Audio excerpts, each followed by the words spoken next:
At some point in childhood, we receive messages that impact our hearts in very, very powerful ways.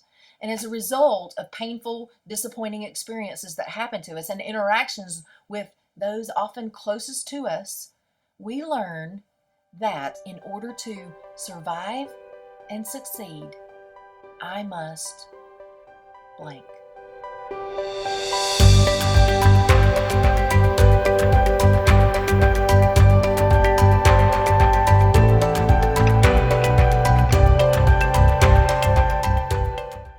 Think about that for yourself.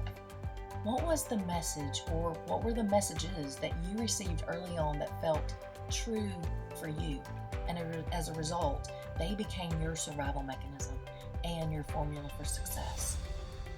I learned that in order to succeed and survive, I must perform and achieve. And I've got to be the best, and I've got to work harder than everybody and do more than everybody.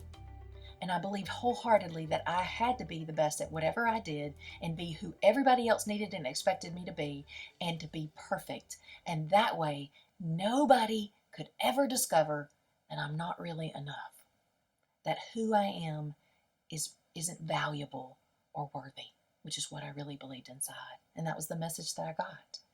And this became my way of survival. And I got really good at it. And it worked well for me for many, many years.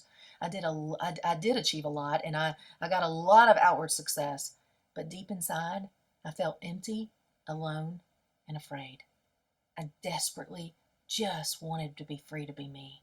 And I longed to be seen and known and loved for who I really am. But the lie that I wasn't enough enslaved me in that prison of performance. And nothing terrified me more than being exposed for who I really believed I thought that I was. Flawed, bad, less than, subpar, all the things.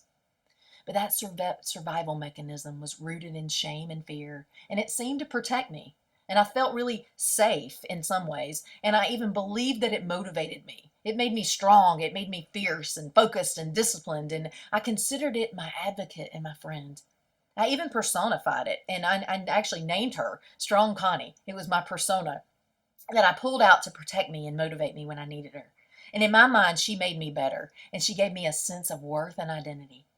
Yet, Strong Connie was a force of my will that stood between me and my heart, and she prevented me from connecting with God, with myself, and with other people the way that I wanted to. She never allowed me to enjoy myself. I couldn't enjoy other people because she convinced me that they either wanted something from me or they were competition. I couldn't trust anybody. I couldn't let them get to know me. Heck, I didn't even know who I really was, who I was myself because of her.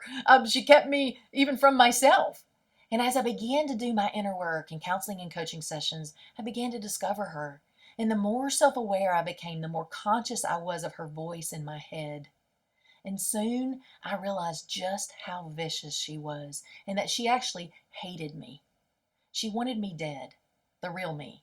And in my most depressing moments, she would reinforce that to me, that killing myself would just make everybody happier, and that would just make everything better.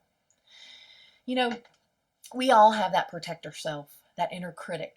And our personas are different based upon the lies that we believe about ourselves, and that what we're convinced is our answer to finding our worth and our identity, and what we believe we have to do to survive and succeed. But we all have one truth in common. We partner with our protector self, handing over control in exchange for motivation and that drive, that need we have for whatever we're trying to achieve. And in the process, we bury the authentic part of us. We don't realize that in our attempt to earn our worth and our value, we are actually at war with ourselves. We buy into the lies, and we settle for a life of bondage, struggling, striving, and surviving. To break free and thrive, we must do our inner work and recognize and silence that voice of our inner critic that robs us of all that God has for us. And as we quiet the harsh, judgmental voice, a new voice can awaken within us, a more loving, compassionate one that serves our growth and our expansion instead of demeaning and punishing us.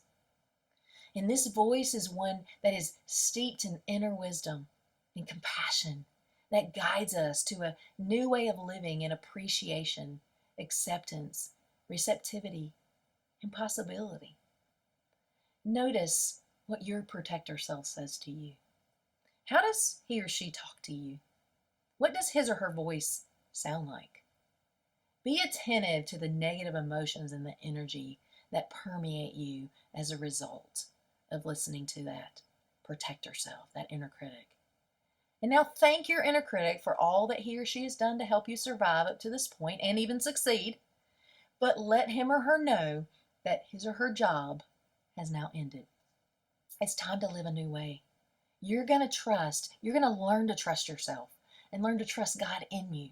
You no longer need his or her tyranny and control and that tyranny of that protector self, that inner critic. And it's time to remove him or her from your driver's seat of your life and welcome a new, wise, inner, sage voice as the replacement. It's time to live in freedom, joy, and opportunity. You have places to go and a destiny to meet.